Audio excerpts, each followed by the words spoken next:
Hi, everyone, and welcome to another episode of I Am Christina DiArcangelo.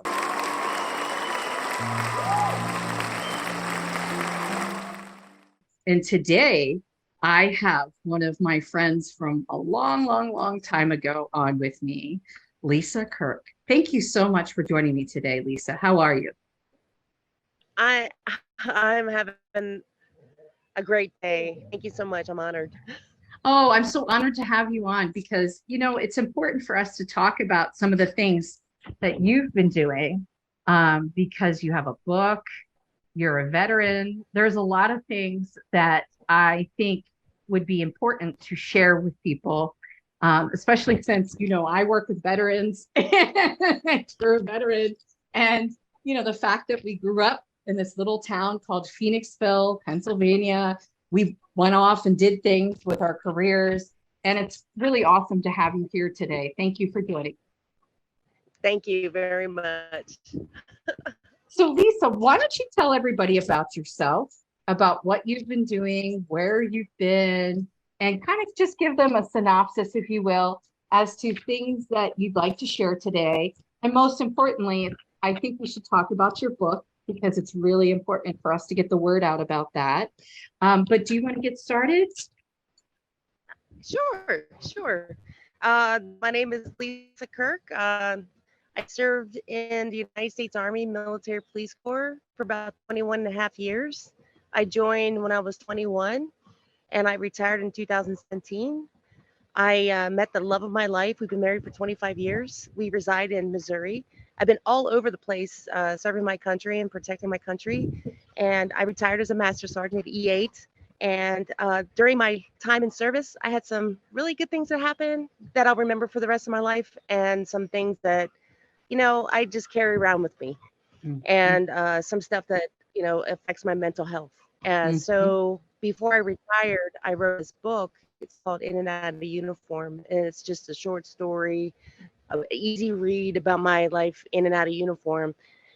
Captures short stories of stuff like I was raped, sexual assaults, toxic leadership, physical assault, and the purpose to live. And the purpose of my book is to inspire and motivate people to never give up and speak up. And after I retired, I started a business that's called Create with Lisi, and it's therapeutic paint party. So people can come and relax and create their own canvas.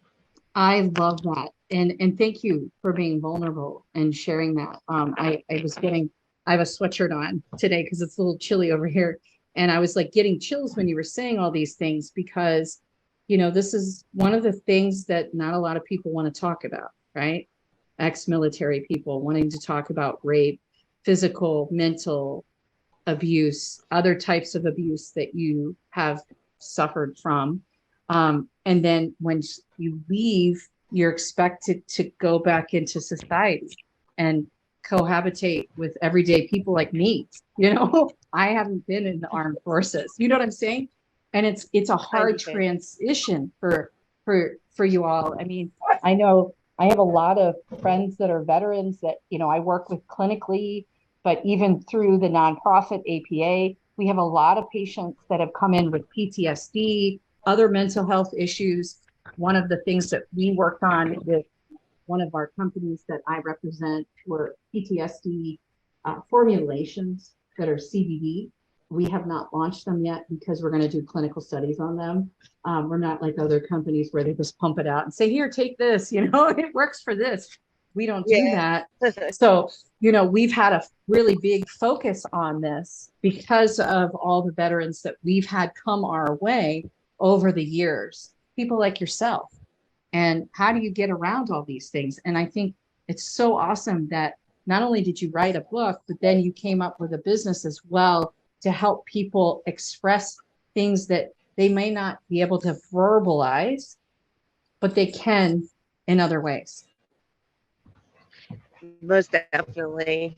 Yeah. I mean, it's powerful. They show up to my business and they're nervous as all get out. And then throughout the time period when I show them what we're painting, it gets quiet.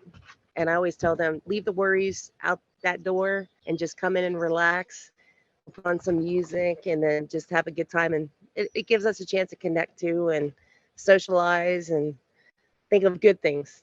Well, and also it's nice to show these other veterans that they're not alone. Their voice matters. Their experiences matter. And there's ways that you can get support to feel more like yourself, whatever that is, right? Because you're never going to be who you were before you started this, Yeah. right? And I'm not trying to be negative or anything or talk badly about the armed forces, or it's just it's just the same thing like with corporate America, like there's a lot of horrible things that happen to you in corporate America too. So it doesn't matter what job you're doing. That's why I'm referring to it as corporate, like showing the differences, but the same thing. So I don't want people to think I'm talking badly about the armed forces. I'm just saying that your path in life is very different than where you started off to where you are today. Wouldn't you agree? Definitely. Being in the military, it it allowed me to transform into a very respectful and emotional. Whether we were allowed to share them or not, I shared mine because I'm a very emotional person. And the cohesion is amazing. The sisters and brothers who I met while serving, and it was a great experience. I learned so much. And I mean, I met my husband there in the military too, but the transition, it was tough. I mean, I've been out since 2017 and I'm still trying to find myself because, I mean, they share with you classes on how to get back into the civilian world, but it's a little tough because we're so used to a specific structure. And once you don't have to get up at 6:30 in the morning to do PT, or, you have the specific place to go, you kind of get lost. And it's kind of isolating, right? Because not everybody understands this, right? They don't understand this. And sometimes there's perceptions that you're so well off when you come out, because you've served all this time. And that's not the case either. And then also medically, you are bound to go to the VA, right? So whatever the VA says and whatever the VA tells you, that's what you have to do medically as well. So you still have that structure too. That's not what we do on the civilian side, right? We just go to Penn if we need to go to Penn, because they're here. So that's why I'm picking on Penn. But you know what I'm saying? We don't have to go to the VA. And yet you're back in society and you still have to do certain things that you have to do because you're ex-military. And so I don't think a lot of people think about those things. I don't think a lot of people think about how much suffering you've done for our country while protecting us. While we put our head on our plush pillows at night and close our eyes and we sleep to a water fountain or whatever we have, right? You guys are out there defending our country, making sure we're not attacked, making sure we have the right to put our head on that pillow and sleep comfortably. I don't feel like we do a good enough job in society and embracing the veterans. It makes me really upset, because like I said, I've seen a lot of, and I've, cancer, a lot of vets with cancer also. And then also you came out right before COVID. Then COVID hits us, right? So now you're in lockdown, depending upon what state you lived in, right? You're in lockdown during COVID and you just got out of the military not too long ago. And you're trying to find yourself in life. Where are you doing? What are you going to do? How are you going to live your life? And then we hit COVID. And we have multiple hits of COVID, one after another, after another. How did you do with all that? It was a struggle. So my family, they have underlying conditions, and I started back at work. And then once COVID hit, we stopped. And in order to go back to work, we wore masks, which is no big deal. But I had to be busy doing something. And that's what some people don't understand, that me as a person serving, I always have to be, because my Rolodex continues to go in my head and I have to keep myself busy. So I had to stay. It wasn't bad. It was a glorified dog kennel. It was like a dorm. I was separated from my family. I can go in and wear a mask. So it hurt a little bit, but I was comfortable because it reminded me of like a barracks room that I lived in, on our property. But I had to separate myself from my family. And if I would go up into the house, I'd have to wear a mask because my husband was teleworking and my mother-in-law lived downstairs. So I just had to make sure that I was protecting not only myself, but my family as well. So, but yeah, I mean, it was a bit of a struggle. It And is stressful, triggering, yes. right? And It's yes, triggering. Yeah. mhm, I had a job recently I had to quit because I had the motivation, but I wasn't given the purpose, direction, or guidance. It's like I was just thrown in to this job, and several times I was outside talking to my husband and I was crying because I didn't know what to do, and nobody would address me or give me tasks because I'm task oriented. mhm, So and they didn't understand my lingo. mhm, We have a specific lingo, and I'm trying to civilianize myself, but I still get caught up in it because I've been in for so long. mhm. Yeah, it's very difficult. People, and this is why I'm so happy that you asked to come on, to be part of the show. And of course, I was like, yeah, I want to have you on because you have a lot that you can help others with. Lisa, you've been there, done that kind of thing. You had to live through COVID, coming out, and then isolation, and then all the things that you beat every day, right? Every day you have to work through things. There's not like a switch that goes on and off here. It doesn't work that way. It's with you every day. And every day you have to make sure you keep yourself up here because it's very easy to go down here. And so when you're working in an environment where people aren't working with you properly, they're not communicating, they're not valuing you, they're not respecting you, that's another form of abuse. So once again, you're being triggered from now these people because they're not able to act appropriately, whether it's maturity, whatever it is, the problem that they're having, that I would have left too, because you can't be in a place where you're uncomfortable all the time. Life is too short. We should have learned that. And I know you know this, being in the military. Geez, you had so many times that I'm sure you were worried, where you had close encounters. I'm sure you did. And then now you're back out here and you're supposed to have an easier life. And how easy is it really? How easy has it been for you? I put one foot in front of the other and try to stay positive and take every challenge as it comes. And if I feel triggered, like by crowds or a situation, uh, I I kind of think in my head that it's going to be all right. Mm-hmm. That's so I have to just. It's hard for me to say let it go, but you have to just let it go and just continue on with mission and with life because you get caught. You get caught. I get caught in a struggle, and I don't want to be put in that position. I'm trying to take my mask off and be Mm-hmm. myself instead of being Mm-hmm. that internalized individual. Mm-hmm. So I just kind of surround myself with really good people, and there's a lot of resources out since I've been out that I've gone to that really helped me out as far as my PTSD, anxiety, and depression. Mm-hmm. Yeah, it's a lot. I mean, there's a lot that you have to deal with, and if you don't have teammates that are understanding of that you like structure, right? I love structure and I'm not military, but it was because of the way I was raised. I grew up blue collar. Everything was very, very structured.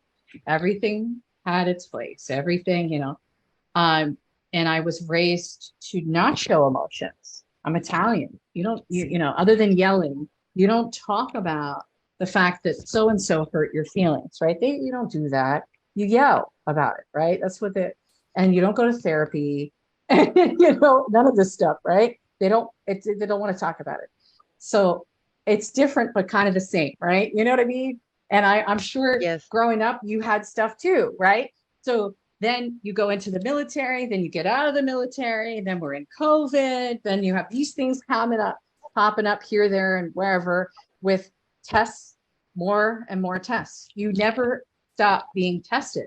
You're always being tested and you still remain positive. Do you sometimes find that when you are upset about something, when you're triggered, that you look ahead to, okay, this is what it's going to look like in the next 2 hours, the next 5 hours, the next day, so that you can see that there's an escape, so to speak, for yourself? Like, it's going to get better, right? I've just got to get through this right now, put my head down, but in the next 3 hours or whatever, I'll be here instead of being there.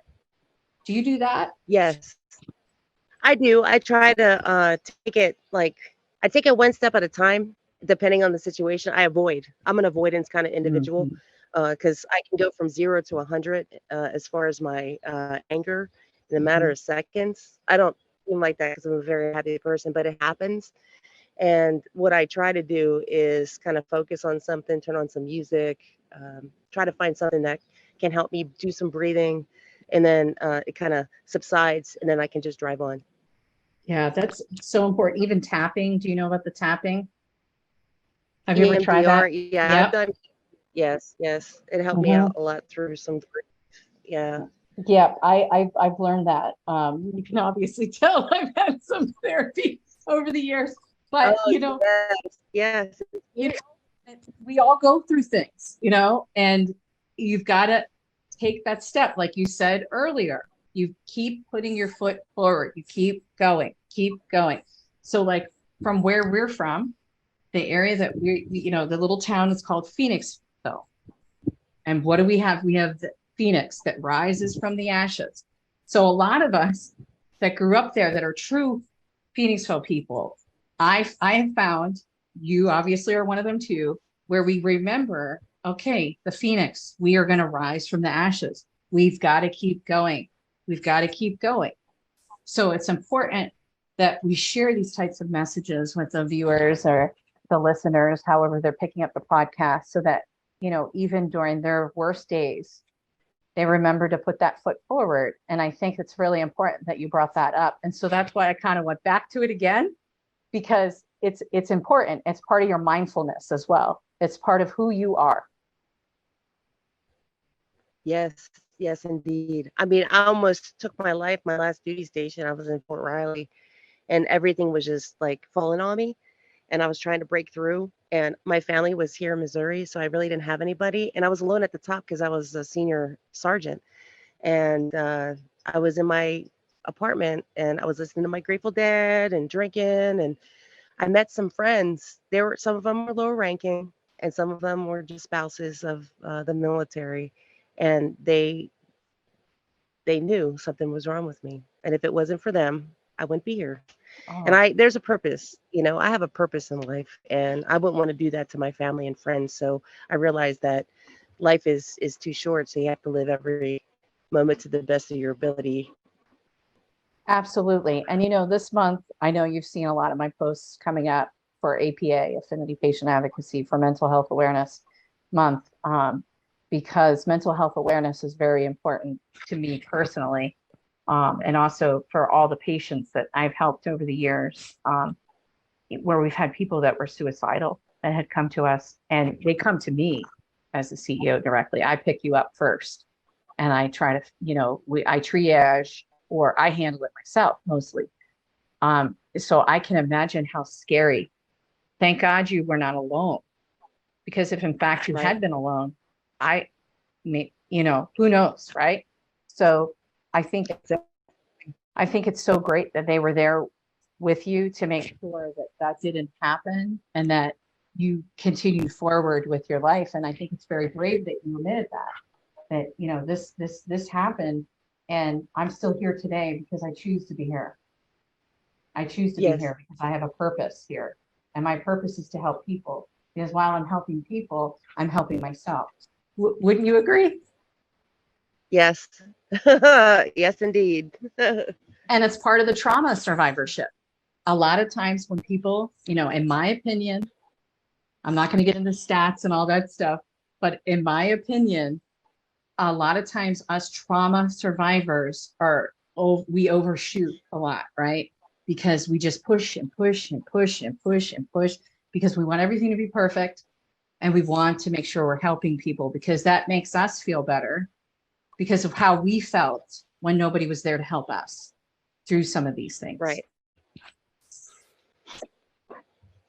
I think it's awesome what you're Yeah. doing. I truly do, because I mean, being able to be impactful for all these other people, that when they come to you, you don't know if they were like you were back, like you just mentioned. You don't know.